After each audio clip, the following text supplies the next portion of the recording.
Alors, on n'a pas l'habitude tellement de se rencontrer en visio, hein, mais là, on est heureux de vous accueillir. Et puis, est-ce que vous pouvez nous parler un peu de vous, de façon à ce que, avant de rentrer dans le vif du sujet, on vous connaisse un peu mieux et on soit d'autant plus à l'aise pour vous entendre sur ce sujet.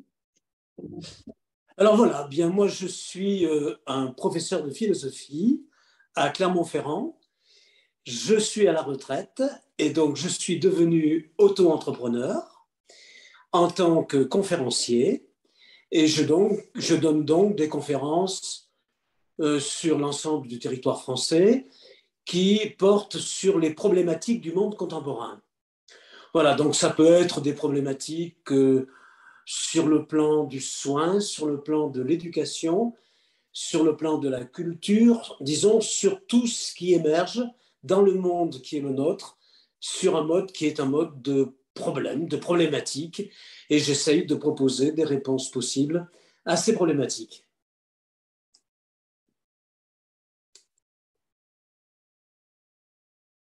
Voilà. Oui. Écoutez, merci. J'étais en train de chercher mon micro. Donc, merci pour cette présentation. Moi, je sais que je vous ai rencontré dans le cadre d'un webinaire avec UDAF Ardèche et justement, vous aviez développé une partie du sujet qui va nous intéresser ce soir autour de l'évolution des familles. Et j'avais trouvé que c'était une approche extrêmement intéressante. Je sais que vous travaillez très régulièrement pour des UDAF qui vous sollicitent sur des sujets de société ayant un lien avec voilà, leur activité, le soin que les UDAF prennent de la population, ou la CAF qui vous fait intervenir très régulièrement. Donc, voilà, merci beaucoup à vous d'être là avec nous. On va rester micro coupé et caméra coupée, de façon à ce que notre image soit la meilleure possible. Mais sachez bien que l'on est tous là. Je ne sais pas si vous, depuis l'endroit où vous vous trouvez, vous voyez tous les noms qui s'affichent, tous les prénoms qui s'affichent, qui sont autant de personnes.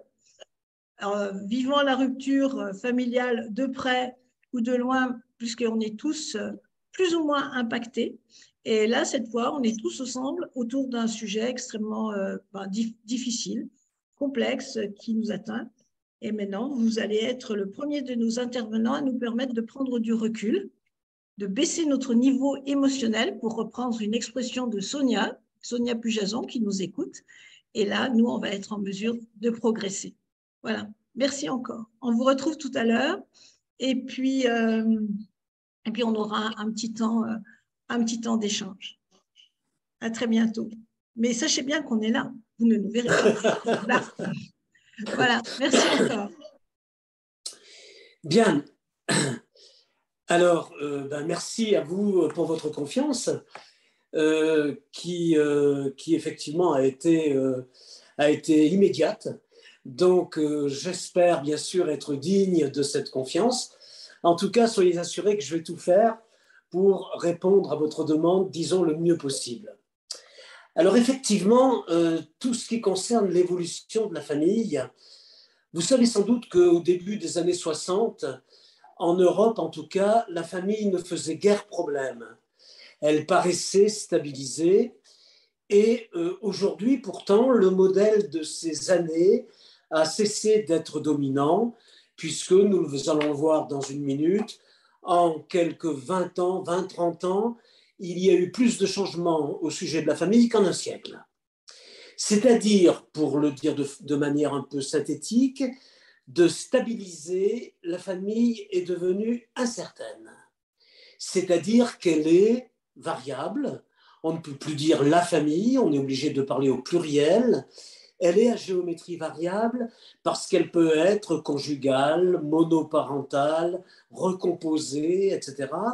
Et donc, elle est multiple au gré des alliances. Or, ce qui pose problème, c'est que malgré cette dimension multiple, la parenté demeure, même si les couples sont devenus instables. Et donc, certes, la famille relève moins que dans son histoire de la reproduction d'un statut, de la reproduction d'un métier, d'une position sociale, elle reste toujours, bien sûr, une source d'identité par l'alliance, par une filiation, mais dans une histoire, dans une trajectoire, effectivement, qui est devenue nouvelle. Alors, posons pour mieux comprendre, après cette brève introduction, quelques modèles de son histoire, non pas pour faire de l'histoire, parce que d'abord, je ne suis pas historien, mais surtout pour essayer de comprendre comment on en est arrivé au présent. Puisque, bien sûr, le présent résulte d'un passé, soit parce qu'il rompt avec lui, soit parce qu'il le poursuit. Donc, d'une certaine façon, c'est intéressant de comprendre comment on en est arrivé à la situation que nous connaissons et que vous avez rappelé à l'instant. Alors, dans les sociétés traditionnelles, pour aller très vite, la famille était orientée vers la reproduction de la vie, vers ce qu'on appelait la transmission d'un patrimoine biologique, la transmission d'un patrimoine matériel et également d'ordre symbolique. Elle était donc une institution, et une institution normative, on va dire, c'est-à-dire que les conduites étaient prescrites. Ces époques de la famille traditionnelle connaissaient une forte mortalité, vous le savez évidemment, et par exemple, il y avait 50% des enfants qui mouraient avant l'âge de 20 ans. Ça veut dire, par exemple, quelque chose qui est très important pour nous, c'est que les générations se succédaient, elles ne se chevauchaient pas. Et il n'y avait donc pas de problème de conflit de génération. Mais pas parce qu'on était très malin, mais parce que c'était impossible. Et donc, c'était impossible en raison, vous l'avez bien compris, de l'espérance de vie. La fécondité était problématique, donc, et le nombre final des enfants était totalement imprévisible. On faisait, par exemple, beaucoup d'enfants pour être sûr d'en conserver quelques-uns, et non pas parce qu'on était titulaire de quelque maladresse. Le familial organisait le conjugal. C'est la parenté, par exemple, c'était les parents, qui organisaient l'alliance. Et donc, la fonction parentale était dominante sur la fonction conjugale. Alors, bien entendu, ce régime était subi, vous le devinez, en raison d'une part de la précarité de la vie, d'autre part des mariages qui effectivement suivaient la coutume et suivaient les prescriptions parentales, et il y avait donc dans cette famille historique, on va dire, assez peu de décisions individuelles. L'enjeu était en effet de survivre par une solidarité familiale, par une appartenance familiale, et donc il s'agissait, vous le voyez, de réduire la violence par l'alliance, de réduire la violence des conditions de vie, en milieu agraire en particulier, par l'alliance. Parce que hors d'une appartenance, point de salut. Et donc l'identité était familiale, et vous devinez la suite, l'idée d'autonomie ne peut pas être, à cette époque, un objet de pensée, un objet de représentation. Le projet, c'est la survie. Le projet, ce n'est pas le bonheur. Par suite, évidemment, les conjoints ne s'étant pas choisis, les affects sont tempérés. On n'attend pas le bonheur de la famille. D'ailleurs, vous remarquerez, la littérature en témoigne. Quand vous regardez la littérature, par exemple, au XVIIIe et au XIXe siècle, toutes les histoires d'amour sont hors mariage. Et effectivement, si vous regardez Madame Bovary, c'est pas à l'intérieur de son mariage qu'elle a des histoires d'amour. Et c'est bien entendu à l'extérieur, parce que tout simplement, les affects ne relèvent pas, ne sont pas à l'intérieur de la famille fondés sur l'amour. Ce monde, vous le voyez, c'est le monde de la nécessité. Et donc, il implique une grande modestie des attentes.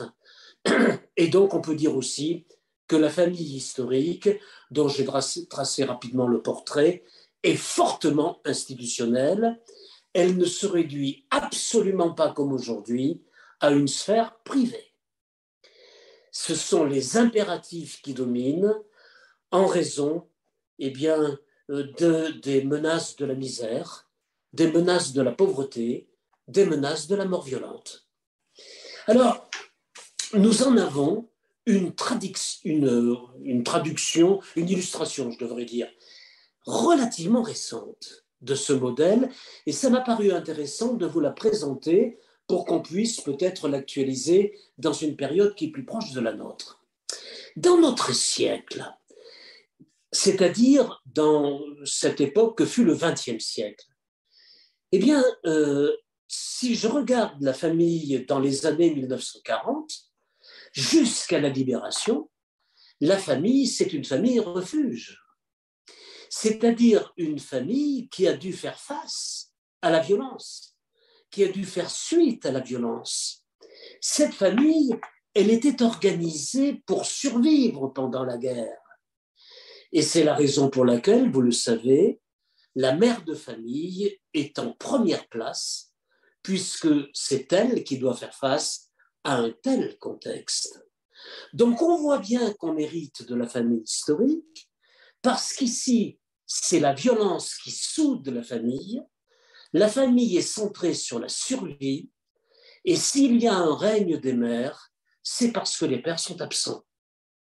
Il y a des enfants, la plupart des enfants, vous le savez, grandissent sans voir leur père, et donc, à ce moment-là, vous devinez la suite, c'est la fratrie qui va être structurante. On serre la famille, il n'est pas question de s'en affranchir. Autrement dit, on noue l'alliance, et c'est pour ça qu'il y a une suite avec le modèle que je vous proposais tout à l'heure, on noue l'alliance contre la violence de l'adversité, parce que la parenté, eh bien oui, c'est le seul lien qui permet de faire face à cette adversité. Et donc, dans un tel contexte, le mot individualisme n'a aucun sens. Dans un tel contexte, vous le voyez bien, eh bien, nos aspirations, les aspirations individuelles n'ont pas de signification. D'ailleurs, après la guerre, on assistera à une aspiration collective à la fondation d'une famille. Ça sera l'affirmation, souvenez-vous, d'un droit de s'unir. On veut fonder une famille, vous voyez, d'un pari sur la famille. Et c'est à ce moment-là que le couple conjugal va se présenter comme un défi, comme une réponse, comme une promesse, comme ce qu'on appellerait aujourd'hui un engagement pour combattre non plus la violence du présent, mais l'incertitude de l'avenir. La famille a donc été, dans ce contexte, un acte de foi face à un présent violent et face à un avenir obscur. On va vouloir, par exemple, c'est un exemple qui a fait beaucoup de bruit, donc vous le connaissez évidemment très bien, on va vouloir, par exemple, repeupler le pays.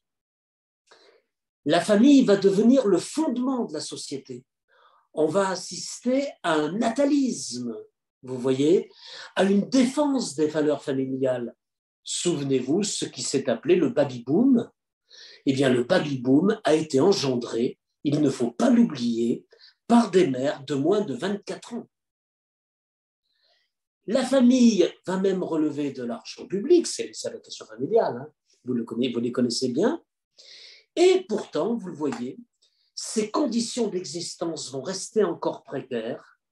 On a encore de la pauvreté, mais on est sorti de la guerre. Et donc on revit, bien entendu, la vie revient, la famille est valorisée, mais elle va changer. Elle ne va pas revenir à l'identique. Elle est valorisée, mais elle va se centrer sur le couple. Elle va devenir plus affective. Et d'ailleurs, les conjoints rajeunissent. Vous savez que l'âge moyen du mariage, par exemple, c'est 24 ans pour les garçons, 21 ans pour les filles. C'est vous dire.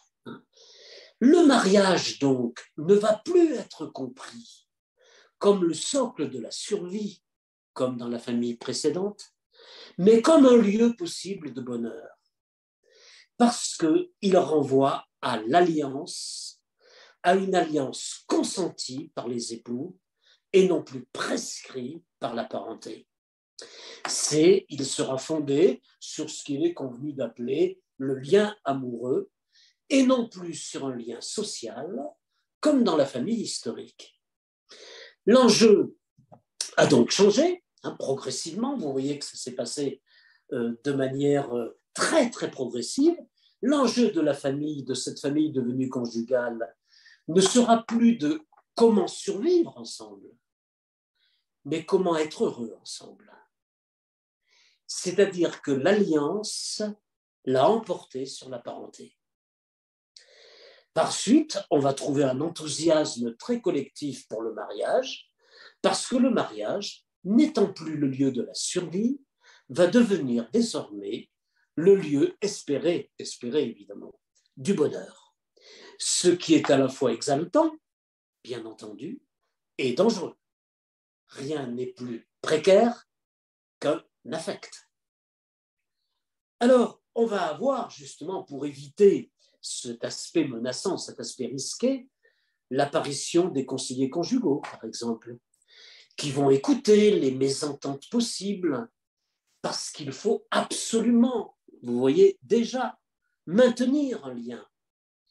Ils sont au service, ces conseillers conjugaux de l'époque, non pas de la parenté, mais de la conjugalité. Ce qui atteste bien du fait que la famille n'est plus un refuge économique soudé soit par la survie, soit par la reproduction, soit par la transmission.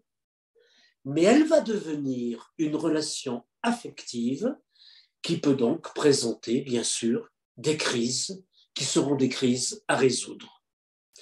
Simplement, jusqu'en 1960, comme je vous le disais dès l'introduction, la structure familiale est solide, elle est conjugale et elle assure la parenté et la filiation, sauf dans des cas marginaux.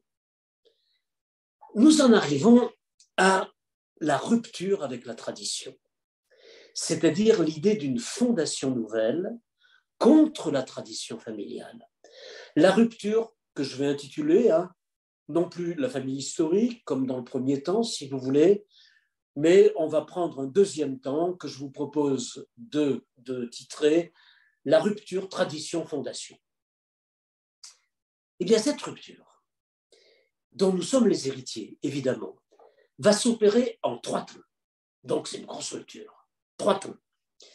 Premièrement, la famille va devoir affronter non plus simplement le conjugal et le parental, c'était déjà le cas, mais la relation masculin-féminin. Ainsi, on va assister à plusieurs révoltes des jeunes mères en raison d'une augmentation de leurs contraintes.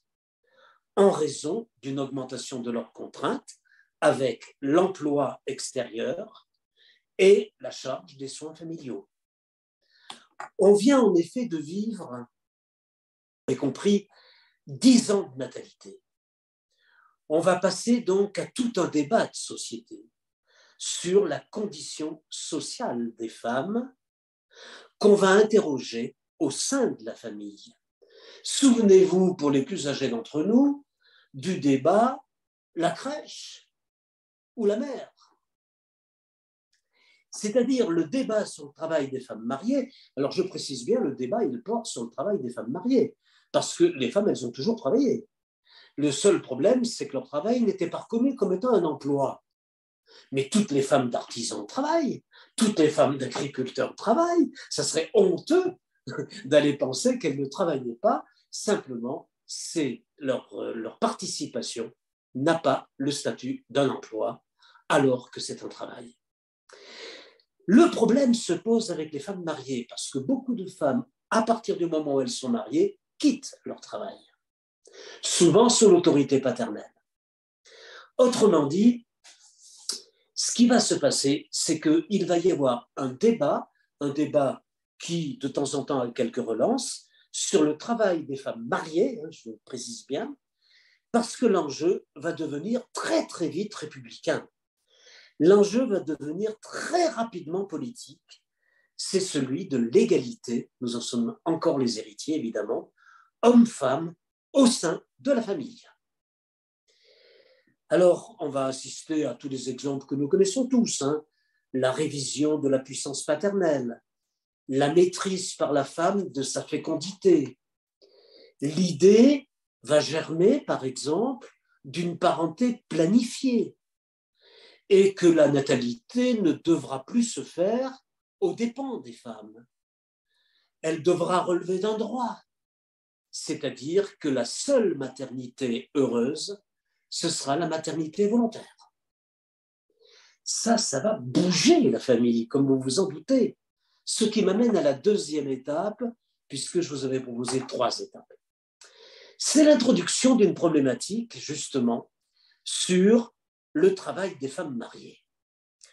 On s'est mis d'accord tout à l'heure, ce n'est pas le problème du travail féminin, hein, bien des jeunes filles de 16 et 17 ans travaillaient dans des emplois domestiques, hein, vous le savez, mais souvent jusqu'au mariage. Le problème, c'est donc bien celui-là. C'est celui du travail des femmes mariées, parce qu'il est perçu comme un salaire supplémentaire, évidemment, et que la norme ici est encore familiale. On s'interroge sur la socialisation des femmes avec cette incidence de la maternité sur l'activité professionnelle. Est-ce qu'on va pouvoir rester mère si effectivement on travaille à l'extérieur? Et souvenez-vous des appellations qui sont amusantes, qui nous font sourire aujourd'hui, l'école maternelle. Il fallait oser quand même. Vous voyez comment tout d'un coup l'idée de maternelle devient un lieu social, un lieu de socialisation et non plus un lieu familial. Ça m'amène à la 3e étape, celle d'une querelle qui sera vive sur le modèle de la famille. Dans la famille traditionnelle, vous connaissiez quel était le modèle. Le père était censé avoir un rôle économique et la mère était censée avoir un rôle éducatif. Or, on commence à penser, à cause de la 2e étape, à l'idée d'une éducation hors famille. La crèche, l'école maternelle sur laquelle je souriais tout à l'heure. C'est-à-dire qu'on commence à penser qu'il y a des alternatives à la famille et que l'école, comme le travail, peut devenir libératrice pour les jeunes mères. C'est-à-dire qu'on se met en place cette idée que c'est l'espace public qui socialise et que rester chez soi, c'est aliénant quand même. Vous voyez, c'est une source évidemment d'aliénation. C'est l'espace public qui libère, c'est l'espace public qui émancipe. C'est mieux d'avoir un salaire que de ne pas en avoir et de dépendre de son conjoint. D'où la défense extrêmement combative d'un droit au travail de la femme, y compris lorsqu'elle est mère. On a bien vu la différence. D'où une aspiration à l'égalité juridique, à l'égalité professionnelle, et par suite, la famille va devenir une valeur, mais on voit bien déjà une valeur qui s'affaiblit, puisqu'elle commence à être perçue, ce qui n'est quand même pas banal, comme pouvant être un lieu d'aliénation, face à un travail qui, lui, est perçu comme une modalité d'émancipation économique, comme une modalité de libération sociale. Autrement dit, on assiste à un bouleversement de la famille, c'est dans les années 65-80, si vous voulez, si vous avez besoin de repères, au sujet de la sexualité, de la conjugalité, de l'autorité parentale, de l'éducation, et donc commence à se mettre en place cette naissance d'un nouveau modèle de la famille qui va se définir par 4 propriétés et qui vont définir notre actualité, et c'est celle-là qui vous intéresse, qui va se définir par 4 propriétés. Première propriété, tout le monde la connaît, une baisse de la natalité. Évidemment, la famille idéale sera la famille à 2 enfants. Il n'est plus question de fratrie, sauf de manière marginale, exceptionnelle, si vous aimez mieux. Deuxième idée qui va changer de modèle, la transformation des mœurs, qui a été considérable. la sexualité, par exemple, va devenir prénuptiale. Il va y avoir une multiplication, et ce n'est pas fini, vous le savez, des enfants conçus hors mariage, même s'ils sont nés après le mariage. C'était le cas dans les années 80, pour vous donner un exemple. Vous savez que dans les années 80, c'était le cas pour un enfant sur 3, ce qui est énorme. Donc, on assiste au développement de l'union libre avant la constitution de la famille. Et donc, la 4e propriété, ça va être un changement, après ce développement des mœurs, cette transformation des mœurs, un changement de la représentation que les individus se font du mariage. Désormais, le mariage n'est plus pensé comme une institution. Le mariage n'est plus pensé comme fondateur d'une famille. Le mariage n'est plus pensé comme un projet durable. Et c'est pour cela qu'il va y avoir toute une législation qui va s'étendre concernant le divorce. Et que avoir des enfants ne va pas empêcher le divorce. Donc, vous voyez que progressivement, on assiste à cette diminution d'une croyance à la valeur absolue, à la nécessité du mariage, au profit d'une simple cohabitation, parfois sans engagement et parfois sans promesse. La société contemporaine va donc connaître progressivement une alternative au mariage. On va donc voir apparaître ce que vous appelez la parentalité, c'est-à-dire l'apparition du parental sans conjugal. Ça, fallait oser, vous voyez, hein, l'apparition du parental qu'il faudra maintenir, qu'il faudra valider sans qu'il y ait de conjugal. Désormais, les enfants naturels deviennent des enfants légitimes, bien sûr, et heureusement, et toute une classe d'âge va se dérober au mariage et va donc devenir hors famille, ce qui va ouvrir une mise en crise de la famille absolument sans précédent. On va assister à une sorte d'implosion individualiste, pour le coup, de la famille. Les unions deviendront précaires. Vous savez qu'on est à un peu plus de 40% de taux de divorce. Alors ça n'ira pas beaucoup plus loin, puisque pour que les gens divorcent, il faut qu'ils soient mariés. Vous voyez, donc le divorce, c'est un type de séparation. Hein. Eh bien, on voit bien que les unions deviennent précaires. Pourquoi ? Pas parce que les gens sont fous ou instables, mais parce que la valeur dominante, ça va être la valeur de l'autonomie personnelle.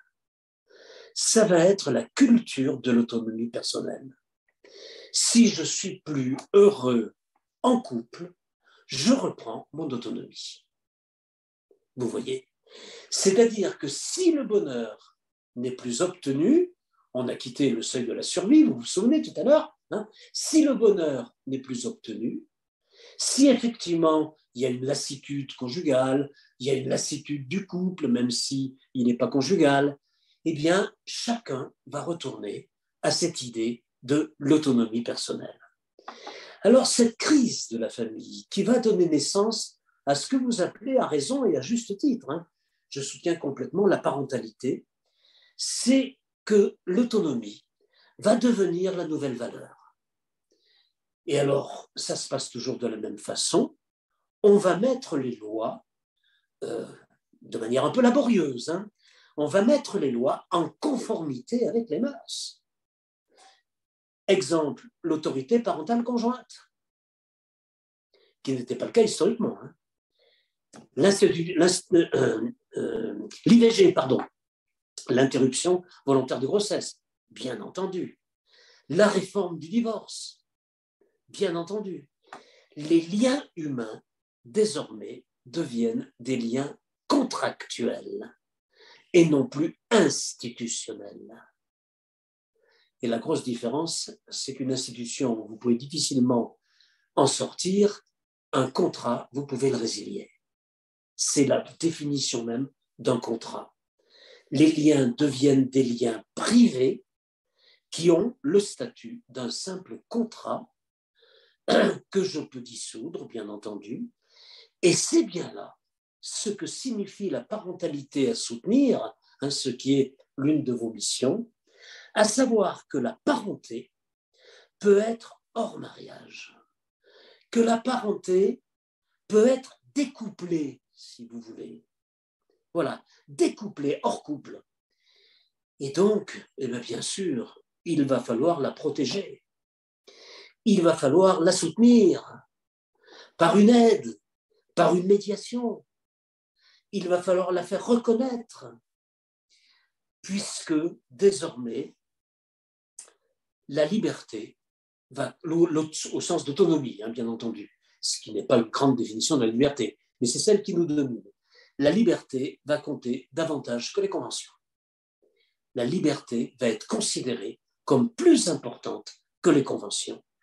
Tout ceci, bien sûr, va comporter des dangers, va comporter des risques qui vous importent pour le parental, puisque la filiation, aujourd'hui, elle est en relation avec une crise de l'alliance. On va donc vouloir protéger le lien parental parce que la famille est devenue vulnérable. Si vous protégez, c'est qu'il y a de la vulnérabilité.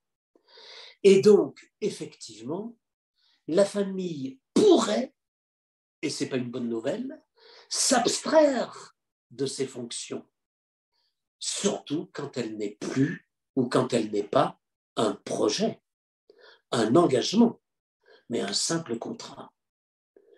Le sens de la famille a changé. Ça, on ne peut pas le nier. Ce qui a changé essentiellement, c'est, je crois, deux choses.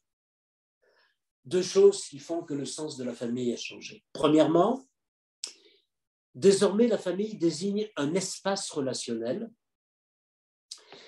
Vous pouvez avoir des personnes qui vivent sous le même toit, même s'ils ne sont pas liés par un contrat, même s'ils ne sont pas liés par une filiation commune, et vous pouvez même avoir des familles recomposées qui sont des familles de cohabitation, où cohabitent des demi-frères, des demi-sœurs, etc. Très important que cette famille devienne un espace relationnel. Deuxième idée que je propose à votre réflexion. La famille est devenue plurielle. Elle a été centrée sur une éthique du bonheur et puis sur l'autonomie des adultes. Alors les histoires, bien sûr, personnelles de chacun, vont être discontinues, successives, au gré des rencontres. Et à titre d'exemple, vous le savez très bien, même si c'est quand même au regard de notre histoire assez récent, le divorce n'est plus perçu comme un échec. Il n'a plus rien à voir avec une tragédie. Il est une condition de possibilité à de nouvelles séquences de vie.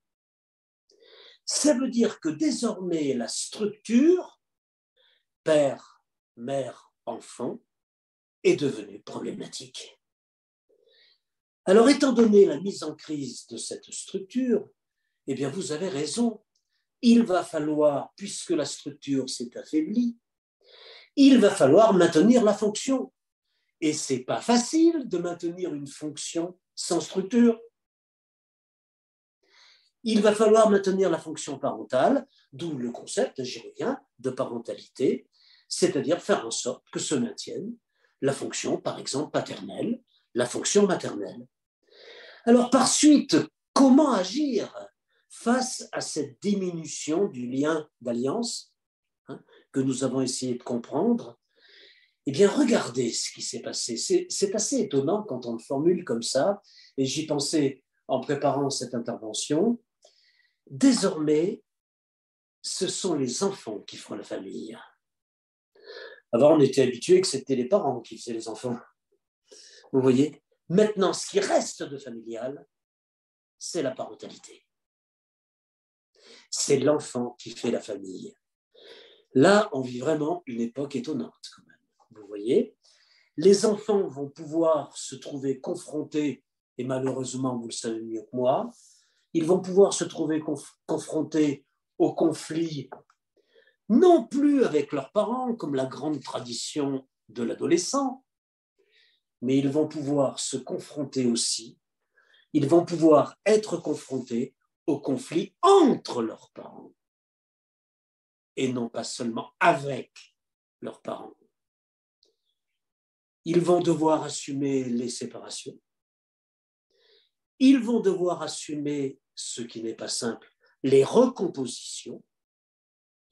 C'est-à-dire que dans un tel contexte, la parenté doit pouvoir rester un lien de protection. Elle doit pouvoir concilier l'autonomie de chacun et l'intérêt de l'enfant, bien entendu.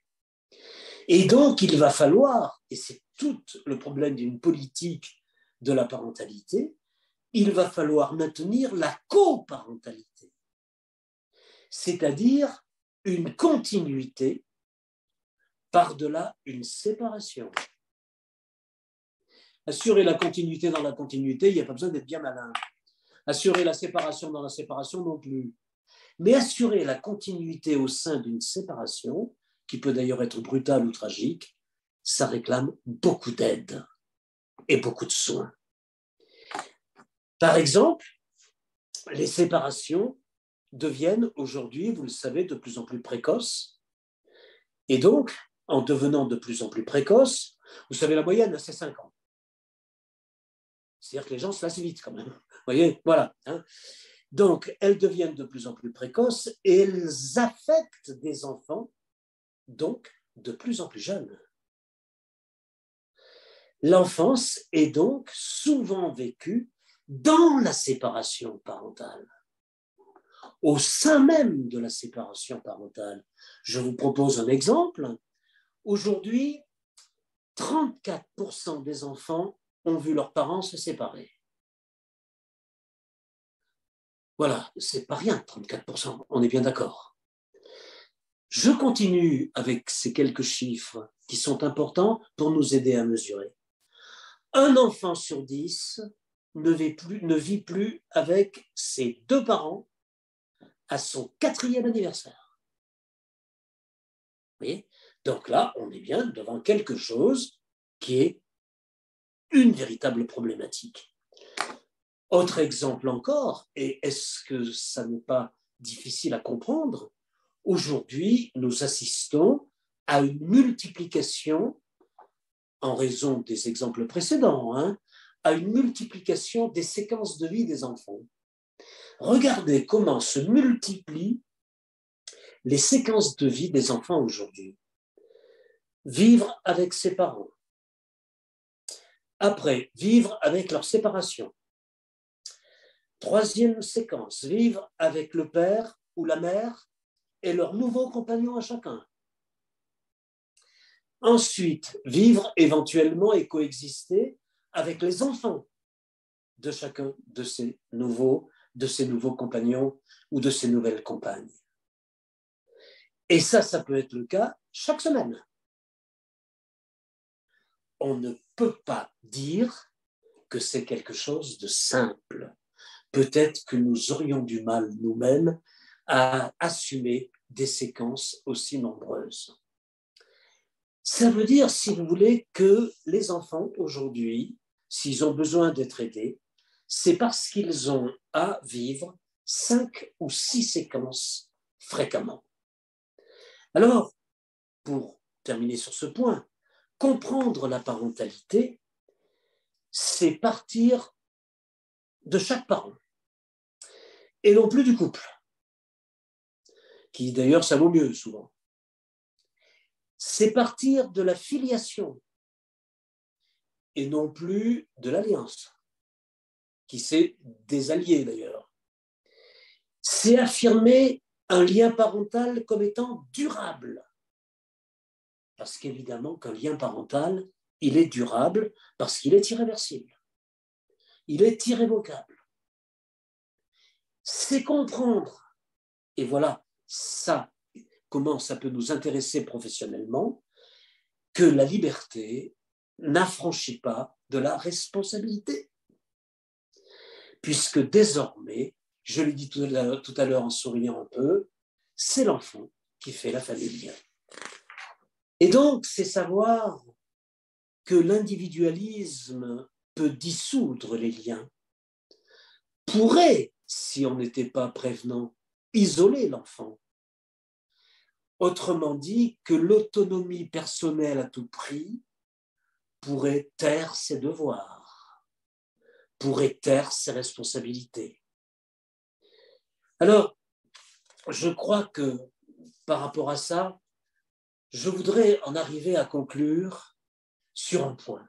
Sur un point parce que je sais, Madame Verguet, qui vous tient à cœur, et c'est pour ça que je l'ai mis non pas comme la cerise sur un gâteau, parce que la cerise sur un gâteau, c'est ce qu'on m'enlève en premier, justement, vous voyez.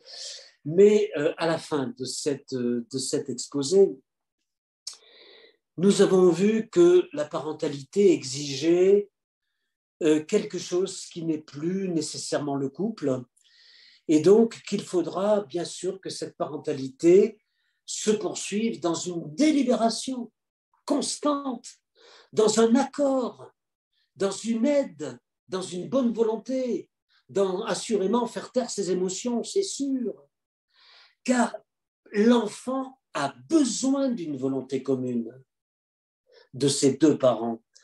L'enfant, il rend indissoluble le lien qui a pu par ailleurs se désunir. Mais lui, il le rend indissoluble. Alors, je dirais que si c'est compliqué, si c'est complexe, si ça valait la peine d'y passer un moment, c'est peut-être à cause de la notion de rupture, puisque je sais que vous teniez beaucoup à ce qu'on prenne en compte à la fois l'évolution de la famille, mais aussi les ruptures familiales. Alors, quand on parle de rupture, une rupture, c'est bien pour ça que ça vous intéresse, ce n'est pas une simple coupure. Une rupture, ce n'est pas une simple séparation qui laisserait chacun redevenir ce qu'il était auparavant, si vous voulez, redevenir ce qu'il était avant. Et non, une rupture, la rupture d'un lien, est toujours sensible par ses traces. La rupture d'un lien, un lien même lorsqu'il est rompu, si vous préférez cette formulation, reste sensible par ses traces. Toute rupture est douloureuse, même lorsqu'elle est volontaire. C'est encore plus vrai si elle n'est pas consentie par les deux personnes. Ça veut dire quoi en pratique? Ça veut dire que les ruptures nous construisent autrement. Si ce ne sont pas de simples séparations, c'est qu'elles nous construisent autrement. C'est-à-dire qu'elles exigent que nous devenions autres. Pourquoi? Parce qu'une rupture n'est pas sans conséquence. Un exemple, une rupture amoureuse, par exemple, elle peut rendre résistant, combatif, ou elle peut effondrer, ou non, si vous voulez. Je ne peux pas dire à l'avance si une rupture rend résistant, ou si elle effondre, ou si elle accable. Tout ce que je peux dire, c'est qu'elle n'est pas sans trace. La question, donc, n'est pas dans une rupture. Qu'allons-nous devenir après? Qu'allons-nous devenir suite à une rupture? Ça, ce n'est pas la bonne formulation. La bonne formulation que je propose à notre réflexion collective, c'est non pas qu'allons-nous devenir après la rupture, mais qu'est-ce qu'une rupture va faire de nous? Qu'est-ce qu'une rupture va faire de nous? Parce qu'elle introduit, et donc elle va nous changer, une discontinuité dans l'existence.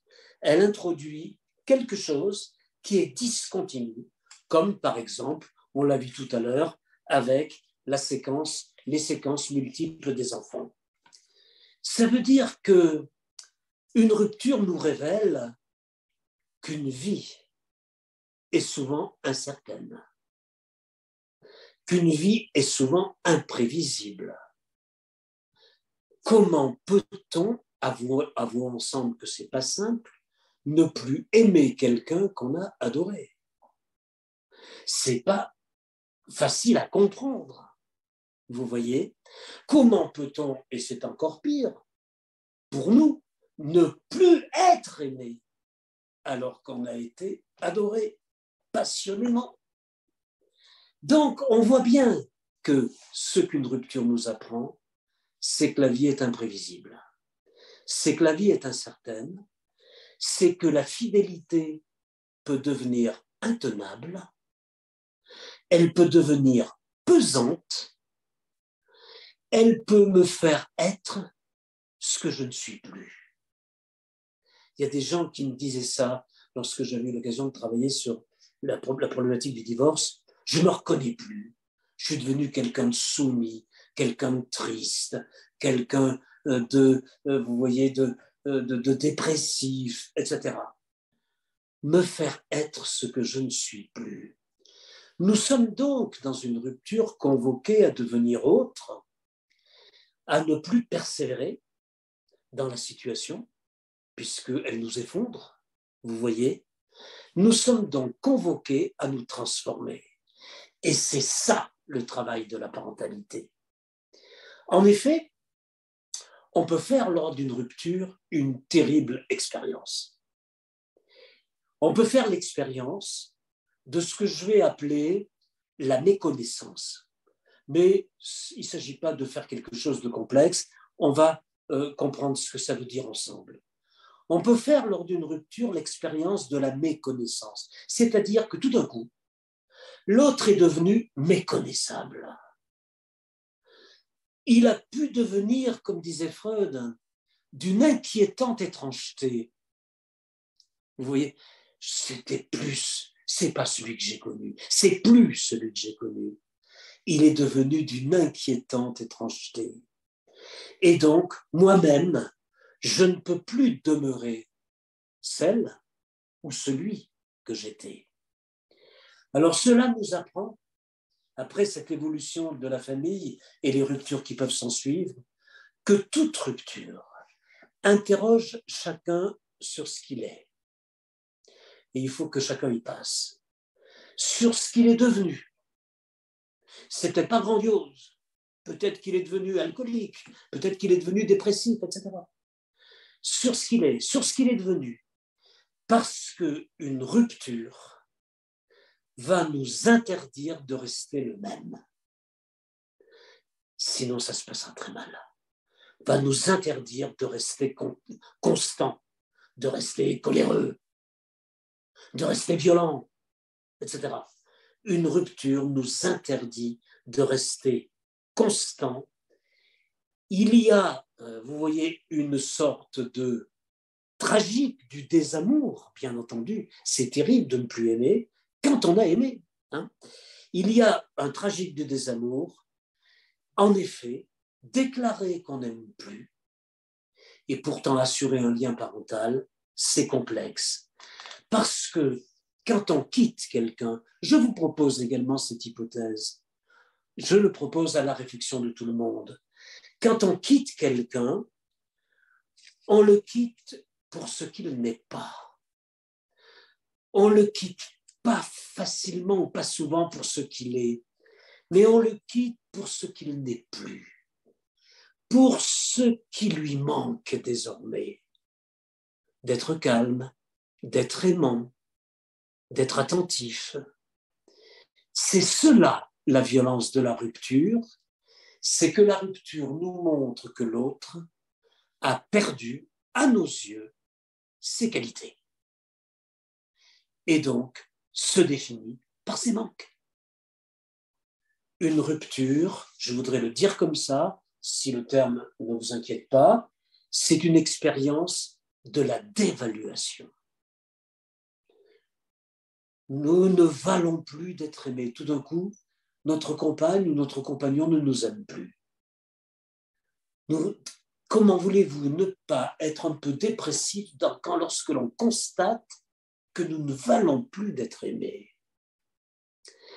Être séparés, vous voyez, c'est donc souvent ne plus voir que ce qui manque. Ce n'est plus la même femme, ce n'est plus le même homme. Et c'est pour ça que l'autre peut devenir ce que vous savez, parce que vous en faites l'expérience pénible, c'est pour ça que l'autre peut devenir méprisable. Une rupture va donc, à cause du lien parental, nous obliger à changer de vie.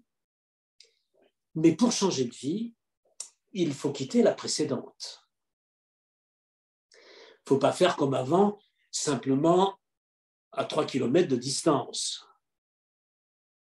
Simplement en ayant changé la couleur des murs.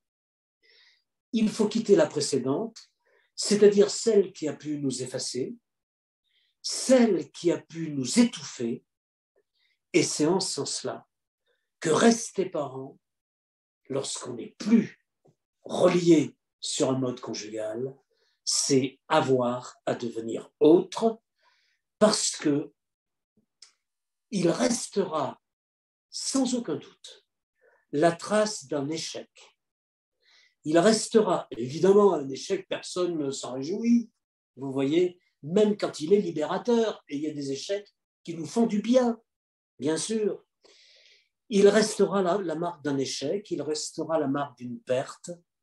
Simplement, ce que je voulais ici dire pour faire travailler cette notion de rupture, c'est que les ruptures ne sont pas des parenthèses, et donc elles gardent la marque d'une gravité qui est à prendre en compte dans l'itinéraire et dans le trajet de la parentalité. Voilà, je vous remercie beaucoup de votre attention. Alors, merci Gérard. J'ai pris moult notes pour suivre tout ce raisonnement qui est des plus intéressants. Je reviens un peu. Alors, on va s'intéresser vraiment à la façon dont vous avez abordé la question. Et puis, je vous remercie de l'avoir inscrit dans le champ de la parentalité parce que c'est effectivement notre préoccupation. Je pensais entre autres à la rupture familiale, dans la série des ruptures familiales, à savoir les ruptures au sein des fratries, qui peut-être ont toujours existé. Je ne sais pas si c'est le cas, enfin, sur un plan historique, si vous avez eu l'occasion de vous y intéresser. Et il y a aussi un autre type de rupture qui est la rupture du lien enfant, adulte et parent qui n'avait pas cours autrefois. Alors, je vois très bien comment vous allez nous expliquer ça, parce que c'est la suite logique de ce que vous avez dit. Voilà, je vous laisse le formaliser, je ne vais pas me permettre de faire la preuve que j'ai bien compris la leçon, mais voilà, si vous pouvez dire un mot sur ces deux autres axes de la rupture, je trouve que c'est aussi intéressant parce que c'est extrêmement perturbant quand vous avez des gens qui vivent plusieurs ruptures à la fois. C'est ça. Qui arrivent à vivre la rupture conjugale, du lien conjugal, la rupture du lien familial et de la fratrie, et qui en plus de ça est renforcé par les éloignements géographiques. Exactement. Donc, qui ne fait que en rajouter. Donc, voilà, si vous pouviez dire un petit quelque chose là-dessus, parce qu'on avait déjà un petit peu échangé, et c'est vrai que ça m'intéresse aussi. Oui, alors ce qu'il y a, alors bon, d'une part, il y a le cumul des ruptures, mais moins la famille est considérée comme instituante, plus elle est considérée comme vulnérable, plus elle est considérée comme étant précaire, et par conséquent, chacun peut reprendre ses billes, quel que soit son statut de fils, de fille, de petit-fils, de petite-fille, parce que justement, elle n'a plus l'importance qu'elle avait lorsqu'elle avait la puissance d'une institution. Alors, si elle pourrait retrouver du sens, elle pourrait retrouver du sens à partir du moment où, de toute façon, la famille, vous ne pouvez pas l'enlever. Vos parents restent vos parents. Vous pouvez être fâché avec si vous voulez. Hein. Ça, c'est un autre problème. Mais ils restent vos parents. Et c'est exactement ce qu'on voit aussi dans des ruptures plus violentes. Hein. Si dans une famille monoparentale, un petit garçon ou une petite fille ne voit plus leur père, le père se définit toujours comme celui qui manque. C'est-à-dire que quelqu'un est présent par son absence aussi.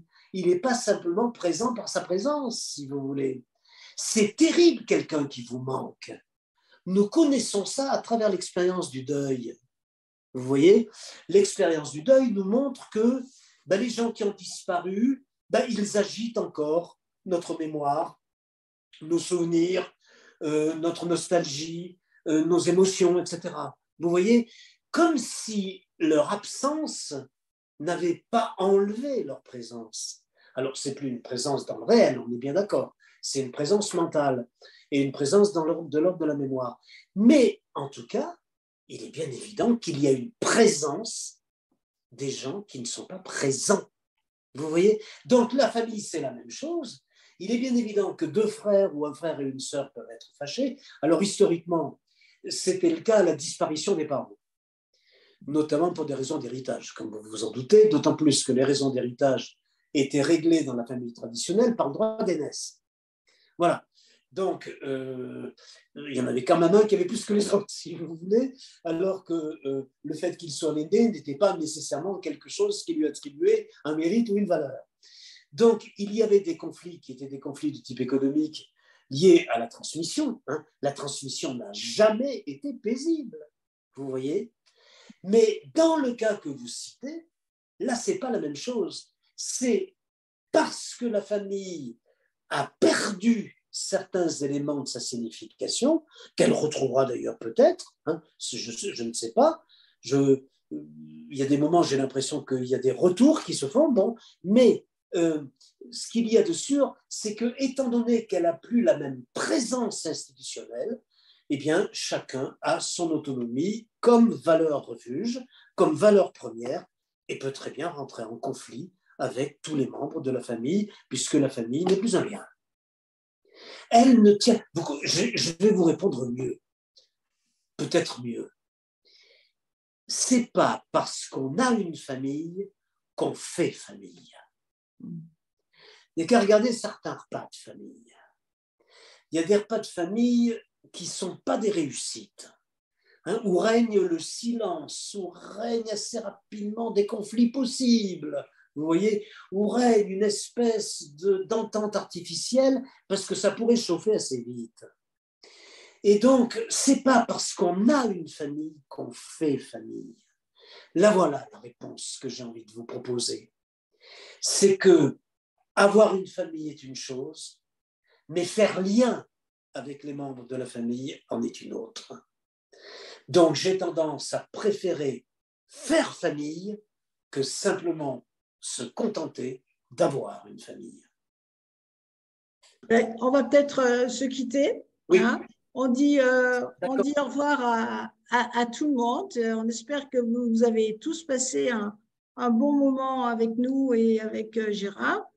Que je remercie vraiment sincèrement au nom de tout le monde. Et puis, merci de nous avoir amenés sur cette première étape qui est extrêmement importante pour prendre du recul par rapport à ce que nous vivons et puis ce qui nous reste à vivre bientôt, hein, puisque les lignes sont peut-être en train de changer. Voilà. Merci encore, beaucoup en tout cas pour votre participation et votre attention. Merci. Voilà. Au revoir.